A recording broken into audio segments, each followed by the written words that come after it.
Hey everyone, welcome back to Assembly Bethesda.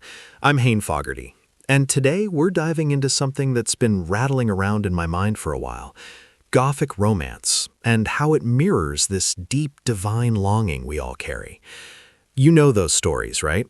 The ones with crumbling mansions, stormy nights, forbidden love that feels bigger than life itself? They pull you in with passion, mystery, and this profound ache that never quite goes away. But what if I told you that underneath all that darkness and drama, these tales are whispering about something truly holy, about the way our hearts yearn for God in ways that makes eros, agape, and a kind of holy obsession? It's a pretty bold claim, I know, but as we unpack it, I think you'll see the profound connections. We're going to explore what these powerful terms mean and how they manifest in those captivating, often unsettling narratives that have held us spellbound for centuries. It's a fascinating journey, and I'm genuinely excited to share my thoughts with you today on this intriguing intersection of literature and spirituality. Let's start with the basics, shall we? Eros is that fiery, passionate love, the kind that hits you like lightning, makes your pulse race, draws you toward beauty and union with another. It's not just physical, though it often includes that. It's the longing to merge, to lose yourself in someone or something breathtaking. Now, agape, on the other hand, is the selfless side, the unconditional love that gives without expecting anything back. It's the love God has for us, steady, sacrificial, pouring out even when we're at our worst. Here's the thing. In Gothic romance, these two don't stay separate. They tangle up in wild, sometimes terrifying ways, creating this holy obsession. It's a fixation so intense it feels like worship, like chasing the divine through shadows, seeking that ultimate connection in the most dramatic of human relationships. What's interesting is how this blend makes the story so compelling, isn't it? Think about the classic Gothic romances, like Wuthering Heights. Heathcliff and Catherine's love isn't sweet or tidy. It's raw, destructive, and feels absolutely eternal. They talk about being one soul split in two, about how the Moors themselves seem to echo their bond. That kind of passion screams eros, this overwhelming desire that consumes everything. Yet there's something transcendent in it too, something that reaches beyond the grave. Catherine says she is Heathcliff, and he can't live without her even after death. It's obsession dialed up to a spiritual level, holy in its intensity because it refuses to end.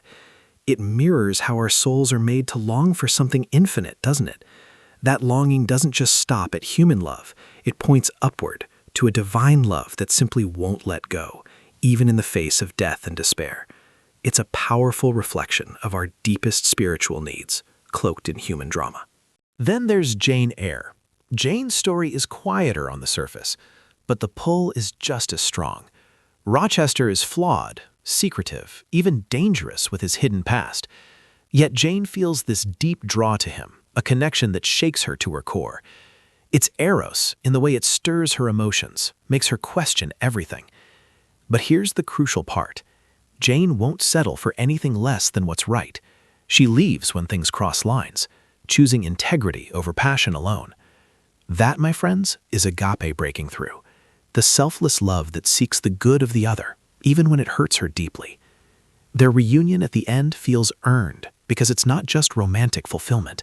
It's a restoration, almost sacramental, where eros and agape meet in forgiveness and renewal. The holy obsession here is Jane's refusal to idolize love, instead letting it lead her towards something greater, a moral and spiritual wholeness that echoes God's pursuit of us. It's a beautiful, complex dance, don't you think? Gothic romance loves these ruined settings, old castles, isolated estates, foggy moors. Why? Because they mirror the human heart, beautiful but often broken, full of secrets and shadows. The longing in these stories often feels cursed or haunted, yet it's never just horror. It's a profound cry for redemption. The lover becomes almost a stand-in for the divine, someone so desired that the pursuit feels religious. Consider Dracula. The vampire's pull is seductive, Eros twisted into something predatory.